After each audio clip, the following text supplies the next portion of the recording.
कौन है देव? कैसे बड़ी चतुराई से डायरेक्टर ने फिल्म के अंदर दिखाया महादेव का रेफरेंस। हेलो फ्रेंड्स, मैं श्रुति और आप देख रहे हैं आपका अपना मन पसंदीदा चैनल बॉलीग्रैंड स्टूडियोज। ब्रह्मास्त्र पार्ट 2 में देव, जल देव, वायु देव, अग्नि देव, ये देव कौन है जिन्होंने आखिर में ब्रह्मास्त्र को हासिल करके ब्रह्मदेव बनने की कोशिश की? अरे ब्रह्मास्त्र पार्ट 2 में उनका नाम क्यों जोड़ा गया? यदि आपने ब्रह्मास्त्र मूवी देख ली है तो ये सवाल आपके मन में आया होगा। एक बार अगर आपने ब्रह्मास्त्र देख लिया है तो आप लोगों को पता होगा कि शिवा देव का ही बेटा है और देव कई शस्त्रों के साथ साथ अग्नि शस्त्र का भी उस्ताद था, तो उसके बेटे के अंदर तो ये सारी शक्तियाँ आनी ही थी। लेकिन अब सवाल आता है कि देव अच्छा था या बुरा? अभी देखा जाए तो देव अभी बुरा है, लेकिन वो हमेशा से बुरा नहीं था।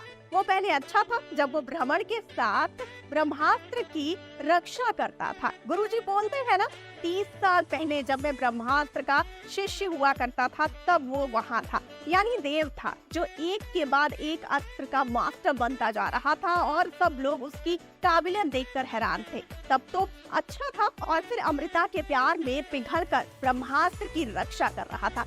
लेकिन क्या करें, वो बोलते हैं ना कि कोई भी चीज अति अच्छी नहीं होती है।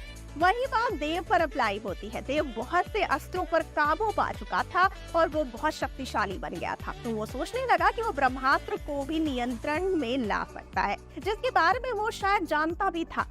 ब्रह्मास्त्र शांत रहा तो दुनिया का निर्माण भी कर सकता है और जब जाग जाए तो दुनिया को नष्ट कर सकता है। लेकिन देव को इससे कोई फर्क नहीं पड़ता, उसे तो सिर्फ ब्रह्मास्त्र ही चाहिए था, चाहे फिर उसके लिए पूरी दुनिया की बलि ही क्यों ना चढ़ानी पड़े उसे। तो यही सोचकर जब देव ब्रह्मास्त्र का नियम तोड़कर ब्रह्मास्त्र के खिलाफ जाने लगा, तभी से देव बुरा बनने की लिस्ट में आ गया। लेकिन उससे पहले वो एकदम बढ़िया था। तो ये है देव की कहानी।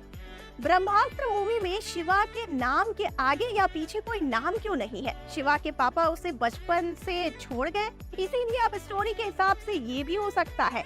और डायरेक्टर ने एक वीडियो में साफ साफ बोला है कि ये नाम उन्होंने शिव जी से इंस्पायर्ड होकर रखा है, मतलब ये शिव जी का रेफरेंस था। उनके नाम के आगे पीछे कोई टाइटल लगाएंगे तो अच्छा नहीं लगेगा, इसीलिए इसमें हीरो का नाम सिर्फ शिवा ही है। फिर अनीश जुनून को रोकने वाले टाइम पर एक सीन आता है जहां शिवा अनीश को हिम्मत देता है और कहता है कि उठो और लड़ो, जिसके बाद अनीश उठता है और जुनून के ट्रक को उठाकर खाई में फेंक देता है। ये सीन देखकर ऐसा लग रहा था कि यहाँ शिवा नहीं, स्वयं शिव जी अपने वाहन नंदी को आदेश दे रहे थे। मतलब आप समझ सकते हैं कि ये भी शिव जी का एक रेफरेंस ही था। बाकी शिवा के हाथ में त्रिशूल और देव के हाथ में त्रिशूल के बारे में तो आप जानते ही होंगे, फिर भी नहीं जानते होंगे तो शिवा के बारे में तो हम बता ही चुके हैं। लेकिन देव के हाथ में त्रिशूल इसलिए दिखाया गया था क्योंकि उसके नाम में भी देव आता है। मतलब देव से जलदेव, अग्निदेव, वायुदेव, ब्रह्मदेव में ही यूज होता है। ये शब्द तो भगवान शिव जी के एक और नाम में यूज होता है, जानते हैं? महादेव। अब जैसे कि अनीश मुश्किल में होते हैं, टाइम पर शिवा अनीश की मदद करता है, वैसे ही जब मोहन मुश्किल में होता है और वो ब्रह्मांड का सारा राज बता रहा होता है, तब शिवा एक बार मोहन की मदद करता है, बस करो बोलकर। यहाँ पर अगर शिवा मोहन का लाइव टेलीकास्ट नहीं देख रहा होता और बस करो बोलकर मोहन को रोकता नहीं, तो शायद पहले से ही जुनून को शिवा के आश्रम के बारे में पता चल जाता।